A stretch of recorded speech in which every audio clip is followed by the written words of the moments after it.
I hope that you will be well and do your work also. आज थोड़ा बहुत पढ़ाई भी कर रहे होंगे, सारे विषय की पढ़ाई कीजिए। आज का जो मैं टॉपिक ले रहा हूँ उसमें है कैसे फोर्स जनरेट होता है। कल मैंने बताया था, उसी का डेरिवेशन है कि फोर्स जब लगता है तो कॉइल किस तरीके से मूव करता है, और कॉइल जब मूव करता है तो उसके वजह से हम इलेक्ट्रिक एनर्जी को कैसे मैकेनिकल एनर्जी में कन्वर्ट करते हैं। उसके लिए आपके पास डिवाइस है मोटर। तो मोटर को हम उसका मोटर क्या है, उसका प्रिंसिपल और वर्किंग को हम एक्सप्लेन करेंगे। तो इसको समझिए और इसका नोट्स बनाइए। Now I am studying force acting on a moving charge in magnetic field.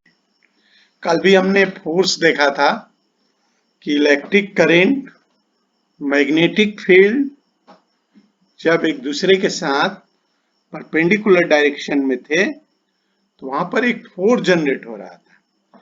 यह भी फोर्स मूविंग चार्ज के वजह से किस तरीके से जनरेट होता है, थोड़ा इसको समझिए। पहले क्या कह रहा है कि the current flowing in a conductor is और a metallic wire is due to the moving of free electrons.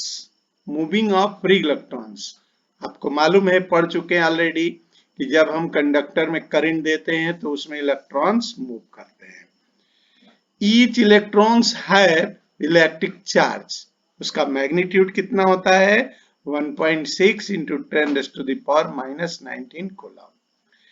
If the force acting on current carrying conductor placed perpendicular to the magnetic field is equal to the force acting on a net charge moving in a conductor. मतलब क्या है कि the force acting on a current carrying conductor, जब किसी current carrying conductor के ऊपर force लगता है जो कि परपेंडिकुलर डायरेक्शन में मैग्नेटिक फील्ड में रखा रहता है, ध्यान रखिएगा, इज इक्वल किसके बराबर होता है?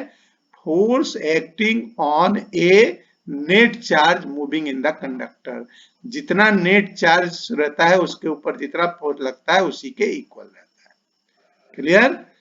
The net charge is equal to the sum of charge on the electron moving in a conductor. Net charge कितना होता है कि सम ऑफ चार्ज, जितने भी चार्ज है उन सबका सम ऑन इलेक्ट्रॉन, जितने भी इलेक्ट्रॉन्स हैं उनका sum moving in a conductor to form an electric current, जो कि इलेक्ट्रिक करंट बहाने के लिए उत्तरदायी होता है, उसी के वजह से वो चलता है। ओके, तो क्या मतलब हो गया यहाँ पर? क्या समझा आपने कि जितना भी इलेक्ट्रॉन, प्रत्येक इलेक्ट्रॉन के ऊपर जितना भी चार्ज होता है, the force acting on a current carrying conductor, जिसको कि हमने मैग्नेटिक फील्ड में परपेंडिकुलर डायरेक्शन में लगा हुआ है, रखा हुआ है, उसके ऊपर कितना फोर्स लगता है वो किसके इक्वल होता है? The force acting on A net charge moving in the conductor. जितने भी चार्जेस रहेंगे मूव कर रहे हैं उस कंडक्टर में, उसके बराबर होता है। और नेट चार्ज, टोटल चार्ज किसके बराबर होता है? Sum of charges. एक करंट के कंडक्टर के ऊपर एक चार्ज फ्लो नहीं होता है, बहुत सारे चार्ज, तो उन सबका sum of the charges on electron moving in conductor to form an electric current, जिसके वजह से इलेक्ट्रिक करंट फ्लो होता है। जैसा हम जान रहे हैं, कल हमने बताया था कि force acting on a current carrying conductor placed in perpendicular to the magnetic field is given by F. किसके प्रोपोर्शनल था? बी के। बी क्या है आपका? Magnetic field. मैग्नेटिक फील्ड या मैग्नेटिक स्ट्रेंथ। आई क्या है? एफ किसके डायरेक्टली प्रोपोर्शनल होता है? मैग्नीट्यूड ऑफ करंट, जितना आप करंट दे रहे हैं, और जो लेंथ आपने लिया हुआ है कॉइल्ड वायर का, उसके लेंथ के ऊपर डिपेंड करता है, इसके भी डायरेक्टली प्रोपोर्शनल होता है। तो ये तीनों चीजें हमने कल देखा था, इसके बाई इस फार्मूले को हमने कल बनाया था। अब यहाँ पर I is equal to q by t होता है, फर्स्ट चैप्टर में आपने देखा हुआ है कि I is equal to q by t. यहाँ पर I की जगह पर क्यू बाई टी हमने पुट कर दिया, तो B q by t L, B q L by t, दूरी बटा समय क्या होता है? दूरी बटा समय, distance upon time, velocity. Distance upon time is known as the term velocity. आप 9th में पढ़ चुके हैं। तो we will put here velocity. तो यही फार्मूला एक दूसरे फार्मूले के रूप में आ गया, F is equal to B q v. ये वेलोसिटी इसलिए आया है कि इस वेलोसिटी के वजह से ही मैग्नेटिक फील्ड में, मैग्नेटिक फील्ड जब बनती है तो वहां पर जो क्वाइल रहता है वो मूव करता है इसी वेलोसिटी के वजह से। क्लियर? तो इसको देखिए, ये इसको हम इस तरीके से भी वेक्टर फॉर्म में रिप्रेजेंट कर सकते हैं क्योंकि डायरेक्शनल है, F is equal to q B B. अब इसको हम अपने थम्स रूल से भी देख सकते हैं, थम्स रूल से, राइट हैंड थम्स रूल से, कि अगर ये आपका फिंगर्स जो है ये मैग्नेटिक फील्ड का डायरेक्शन, फोर्स का डायरेक्शन बताता है अंगूठा, और ये फिंगर्स ये जो है आपका मैग्नेटिक फील्ड का डायरेक्शन बनाता है। तो जो आपका वेलोसिटी रहेगा that will be in this direction. Okay, velocity जो रहेगी इसका डायरेक्शन ये रहेगा। तो ये सब कुछ आपको दिया हुआ है। F B is the magnetic force, Q is the charge, V is the velocity of the charge, B is the magnetic field. The direction of force is determined by the charge and the vector product of the velocity of and the magnetic field. This ये एक दूसरे के साथ VB is equal to, ये B और B सब 90 degree से move करते हैं, फोल्ड किया है। तो ये 90 डिग्री जब लगता है तो यहाँ पर ये फार्मूला नया बनता है, q B B sine theta. ध्यान रखिएगा, और साइन थीटा आपका 90 डिग्री है, तो साइन 90 की वैल्यू 1 होती है, तो मैक्सिमम फोर्स हो जाता है क्यू बी बी। मतलब 90 डिग्री से जब इनके बीच में डायरेक्ट 90 डिग्री का डिस्टेंस रहेगा एक दूसरे के ऊपर, जब परपेंडिकुलर रहेंगे क्यू और बी, तब जो है आपका मैक्सिमम फोर्स जनरेट होगा। When velocity and field are perpendicular to each other, ध्यान रखिएगा, ये आपका मैक्सिमम फोर्स जनरेट करेगा। यही फोर्स के वजह से आपका कॉइल मूव करता है। अब कॉइल मूव करने के बेस पर हमने एक इंस्ट्रूमेंट दिया हुआ है आपके कोर्स में, मोटर। सबसे पहले मोटर क्या है ये देखिए, इसको पूरा ऐसे ही नोट करना है। हालांकि मोटर का पूरा डिस्क्रिप्शन है हर पार्ट का, हमने थोड़ा सा आपको देने की कोशिश किया है कि इसको नोट करेंगे आप। इलेक्ट्रिक मोटर किसे कहते हैं? A motor is a device which convert the electrical energy into mechanical energy. Electrical मतलब बिजली से हम काम करते हैं। मैकेनिकल एनर्जी क्या होता है? Sum of potential and kinetic energy, जिससे कि वर्क होता है। तो इलेक्ट्रिक एनर्जी क्या करता है? इलेक्ट्रिक एनर्जी को कन्वर्ट करता है, electric energy into mechanical energy में कन्वर्ट होता है। क्लियर? प्रिंसिपल क्या है इसका ये ध्यान दीजिए कि principle of motor, a motor work on the principle that when the rectangular coil, जो क्वाइल है उसको हम रेक्टेंगुलर फॉर्म में लेते हैं, in placed in the magnetic field and the current is passes through it. आगे हम आपको दिखाएंगे, आगे नेक्स्ट में है ना, नेक्स्ट में आपका ये दिया, देखो ये क्वाइल जो है एक रेक्टेंगुलर फॉर्म में दिया हुआ है। ओके, ये रेक्टेंगुलर फॉर्म में, और दो ये आपके ये मैग्नेट रखे हुए हैं, स्ट्रॉन्ग मैग्नेट।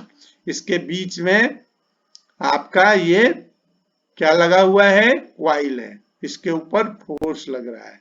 तो ये देखिए यहाँ पर ये जो मैं बता रहा था पहले, इसको समझ लीजिए कि work on the principle when the rectangular coil is placed in a magnetic field and current is passes through it, जब हम करंट पास करते हैं, a force act on the coil, जैसे बताया है कि फोर्स एक्ट करता है इस कॉइल के ऊपर, रोटेट कंटिन्यूसली, इसको रोटेट करने की कोशिश करता है, और इसीलिए यही आपका ये रोटेट करता है, जिससे आपका मैकेनिकल वर्क होता है। दैट इज अब कंस्ट्रक्शन ऑफ मोटर में क्या है, कैसा बना होता है, थोड़ा सा हम उसको बता देते हैं। When electric current is passed into the rectangular coil, this current produce the magnetic field around the coil. जब करंट पास करते हैं तो यह मैग्नेटिक फील्ड बनाता है.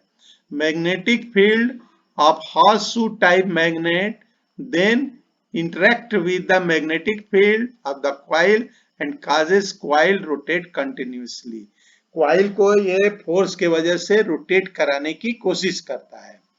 इफ रेक्टेंगुलर कॉइल को हमने दिया, ये देख लीजिए, दैट विल बी, ये रेक्टेंगुलर कॉइल है, इसके ऊपर ये फोर्स लग रहा है, ये हॉर्सशू मैग्नेट है. देखो ये इस फिगर में भी अच्छे तरीके से दिया हुआ है. ये हॉर्सशू टाइप का मैग्नेट है, इसमें ये कॉइल है ना. ये आपका करंट इसमें पास करेंगे तो इसके ऊपर किस तरीके से फोर्स जनरेट होगा ये आपको इस फिगर में दिया हुआ है, जिसके वजह से ये जो है ये कॉइल है आपका, ये टर्न करता है, मूव करता है. इसमें ये कॉइल जो है मूव करता है. ये देखिए कंस्ट्रक्शन में ये स्प्रिंग दिया हुआ है ना, स्लिप्ड स्प्रिंग होता है और ये कम्युनिकेटर कहलाता है. ये बुशेज लगे रहते हैं इसके साथ में, जो कि इसको बुश पकड़ने के साथ इसको रोटेट कराने का भी कोशिश करते हैं. फोर्स के वजह से अपने आप रोटेट करता है लेकिन डायरेक्शन चेंज करते हैं.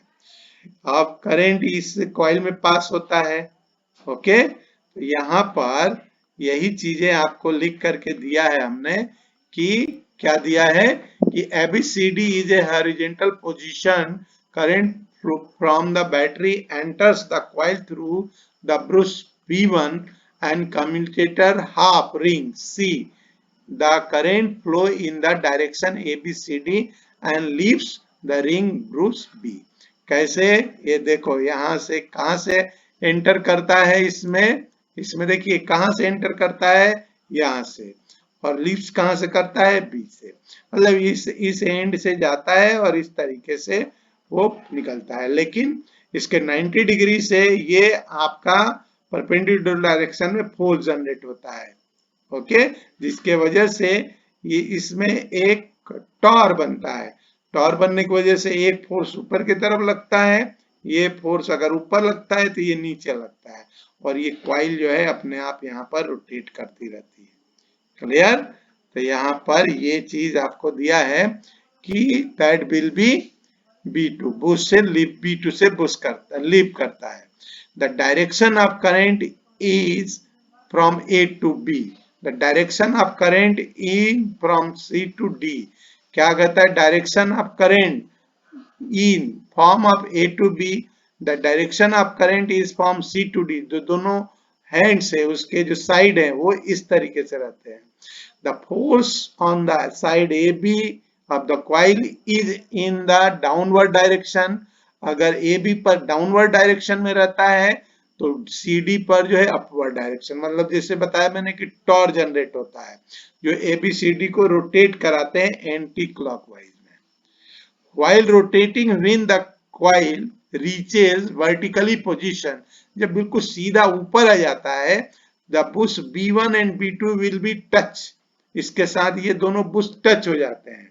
The gap between the commutator ring and the current of the coil is cut off. Current उसमें से कट ऑफ हो जाता है. But the coil does not stop rotating because already gaining the momentum. जैसे आपने पढ़ा है न्यूटन्स के फर्स्ट लॉ से कि उसके ऊपर ऑटोमेटिक इतना फोर्स आ जाता है कि वो दूसरे तरफ मूव कर जाता है, और जैसे ही मूव करता है तो फिर से वो टच में आ जाता है वायर के. The coil CD comes on the left side and AB comes on the right side. Again they comes in contact with the bush B1 and direction is reversed. मतलब अब ये ऊपर का डायरेक्शन था क्लॉकवाइज, तो अब anti clockwise हो जाता है. The reversing of the current in the coil is repeated after every half rotation. यही प्रोसेस हमेशा चलता रहता है. हाफ रोटेशन में एक दूसरे के साथ ये कनेक्शन चेंज होता रहता है, due to which the coil containing rotate as long as current from the battery is placed through it. Okay, the rotating shaft of the electric motor can drive a large number of machines which are connected to it। इसी तरीके से, इसी process के वजह से आपका ये बहुत सारे मशीन में ये यूज किया जाता है। ओके, तो फिर से समझ लीजिए, ये एन इलेक्ट्रिक करंट है, इन मैग्नेटिक फील्ड जनरेट हो रहा है जिस पर कि ये फोर्स लग रहा है। ये आपका मैग्नेट है, स्ट्रॉन्ग मैग्नेट रहते हैं, ये आपका इलेक्ट्रिक फील्ड है, ये फोर्स लग रहा है। तो ये क्वाइल्ड है, क्वाइल को आप इस तरीके से भी समझ सकते हैं जो इस फिगर में दिया हुआ है, और इसके साथ ये बुशेस लगे रहते हैं, जो ये ब्रूशेस दिया हुआ है यहाँ पर। ये आपका रोटेशन दिया हुआ है, पेयर ऑफ फोर्स क्रिएटिंग, इसके वजह से यहाँ पर एक टॉर्क जनरेट होता है जो कि एक फोर्स इधर एक फोर्स इधर, तो इस तरीके से रोटेट कराने की कोशिश करता है, और दूसरे हाफ में ये इस तरीके से रोटेट कराता है। ठीक है ना, ये दिया है the current carrying wire is bent into the loop when the two sides of the loop which are at the right angle and the magnetic field will be experienced for in the opposite direction। है ना, loop के वजह से ये जो है एक direction में रहता है तो करंट दूसरे डायरेक्शन में रहता है। Practical Motors have several loop on the armature, एक आर्मेचर होता है जिस पर बहुत सारे टर्निंग, ये तो एक टर्न दे करके आपको समझाया गया है, ऐसे बहुत सारी टर्निंग जो है इंसुलेटेड कॉपर के वायर लगे रहते हैं। प्रोवाइड मोर यूनिफॉर्म टॉर्क, उसके ऊपर बहुत सारा मैग्नेटिक फील्ड भी जनरेट होता है और ये टॉर्क जनरेट होता है जिसके वजह से मोटर आपकी घूमती है। Magnetic field is produced by the electromagnet, arrangement is called a field coil, इसको हम फील्ड कॉइल भी कहते हैं। इस तरीके से ये मोटर आपका वर्क करता है। तो इसमें कंस्ट्रक्शन हो गया, क्या क्या बना होता है, फिगर भी बनाना है, कंस्ट्रक्शन भी लिखना है और वर्किंग भी लिखना है और प्रिंसिपल भी लिखना है जो मैंने आपको दिया हुआ है। ओके, अब इसी के साथ आपका ये चीज मोटर का आपका खत्म हो गया। ओके, तो इसको समझिए और इस मोटर को आप और भी तरीके से समझ सकते हैं। ठीक है, पढ़ जो मैंने पूरा नोट्स देने की कोशिश किया है, समझ अगर कुछ समझ में नहीं आया हो तो आप फोन करके भी पूछिएगा। तो इतना आज है, कल आपका नया चीज बताएंगे, एक इंडक्शन। क्लियर?